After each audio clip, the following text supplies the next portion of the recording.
Louisiana beer reviews. Westmalle Trappist Ale, product of Belgium, 7% alcohol. It says best before September 6th of 2014, and we're a year away from that, less than a year away, but still a year. This is produced by the monks at the Trappist Monastery of Westmalle, Belgium. They started brewing beer in 1856 in that kingdom, and they've always brewed a dark ale like this, but they reformulated it a little while back in 1926. All right, I've had it before. Actually, I accidentally drank it, and I didn't do the review because I got it mixed up with the triple. And then I said, "Oh hell! Now I got to go back and spend another $5.99 to do a video review." $5.99. 7% alcohol, like I said. 93 out of 100 on Beer Advocate. That's outstanding. The bros say world class, their highest possible score. Rate Beer, same thing. 99 out of 100. 100 out of 100 for the style dark Belgian ale, and an outstanding score on the Beer and Me. Yes, I've had it before. Yes, I loved it. And so, well, anyway, let's do it again. What better beer to have on a very hot morning here in September than a dark Belgian ale? Well, we have the same type of weather as Belgium, except that we're much hotter and more humid. Woo, woo, look at the smoke. It's about to come out of the bottle. Yikes. Damn. I mean, dang it. Come on, man. Don't drip everywhere. I only have 11.2 ounces. Well, that was about 75 cents. Thick, cream colored head, and the appearance in that direct sunlight is a brilliant orange amber, a brilliant amber. From that direction, you know, looking with the sun shining on it, is light brown. But I'm here with that sun coming right at me at about, what is that, 70-degree angle, and or yeah, 60-degree, and so it's very brilliant. Some bubbles. I was supposed to tilt the glass, so actually I did pour it wrong. The bottle shows tilting the glass, but I screwed up. Sorry, kids. Sorry, kids. Sorry, adults. All right, the aroma. Well, it's yeasty, it's bready, it's spicy. You know, these Belgian ales add candy sugar. I oftentimes wonder, would they be that exceptional without the sugar? Well, I guess they would not be. That's why they're adding the sugar.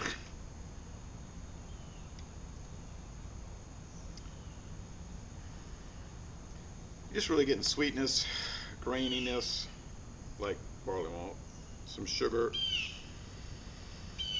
But it's fruity and it's dessert-like. I mean, it's not a dull aroma, but it's not like super bold. I think you have to let it warm a little more, but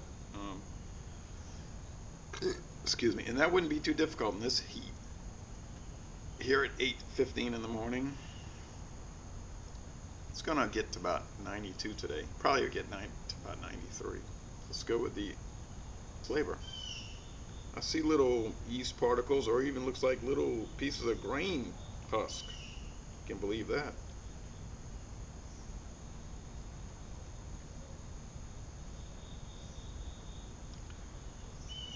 Yeah. Just like when I was drinking it while I was watching TV that day. You get that sweetness. Definitely that candy sugar. Think of like Brock's. You know, the grocery stores used to sell that Brock's soft candy, like the 3-flavor one. I don't know why they stopped selling that Brock's candy in the stores. I guess people didn't buy it anymore.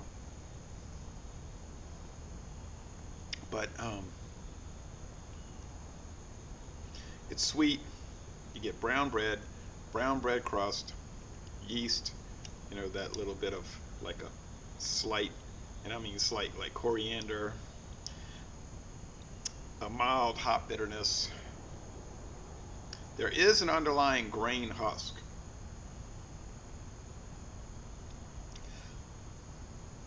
It's definitely there, and you get the alcohol, like a brandy wine undernote, undertaste. And the funny thing about the grain husk, if this was like a 12% or a 9.5, you know, between 9.5 and 12, it would really be prominent. And I've noticed that with these Belgian ales.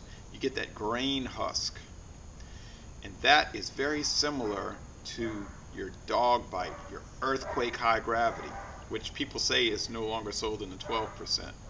We get the 12% in some select some select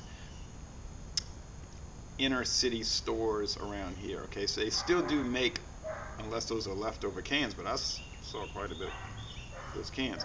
But anyway, you know, those are camo black ice, you know, those real wretched high gravity lagers, or as people say, bum juice. As bad as those are, and they're bad, but at least they're exceptionally bad. If you're going to make a bad beer, at least go all the way and make something that's just like world-class bad. But anyway, those are lagers, high gravity lagers. Those beers have that just sickening, overriding grain husk note. It's like you're eating corn husks. It's really stomach turning and horrible. But there's a character to it. Like even when I did the earthquake high gravity, it made me throw up. It's so bad and strong. I did remark that there was some character to it. It even had some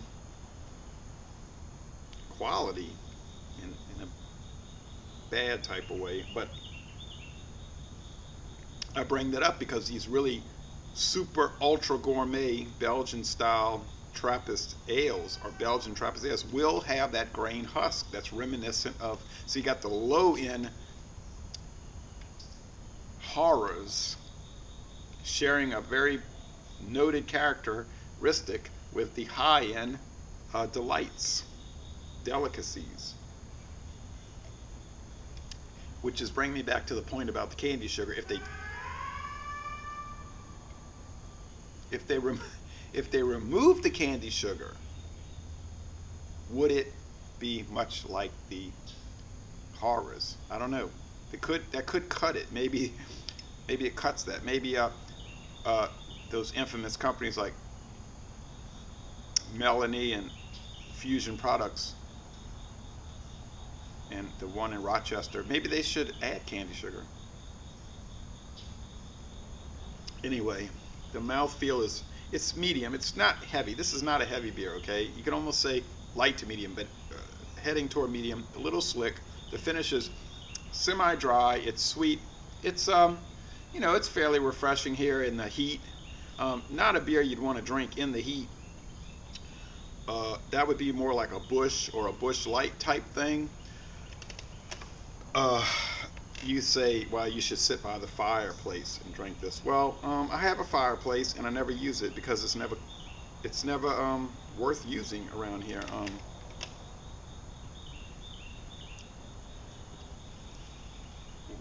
Last winter we got to into the 20s like once for about 4 hours. I think it got down to like 29 or 28. So I mean, when you got days in January when it's in the 70s and days in February where it starts getting to 80 degrees and a little warm and actually hot if you're in the sun at a Mardi Gras parade, you don't use the fireplace. In fact, I haven't used my central heater in 2 years. I just use the little electric room heaters, and those work fine. I didn't even need the heat when I slept at night. It's so not cold. But they say in the Farmer's Almanac there's going to be a cold winter coming up. Anyhow, back to this beer off of the ancillary talk.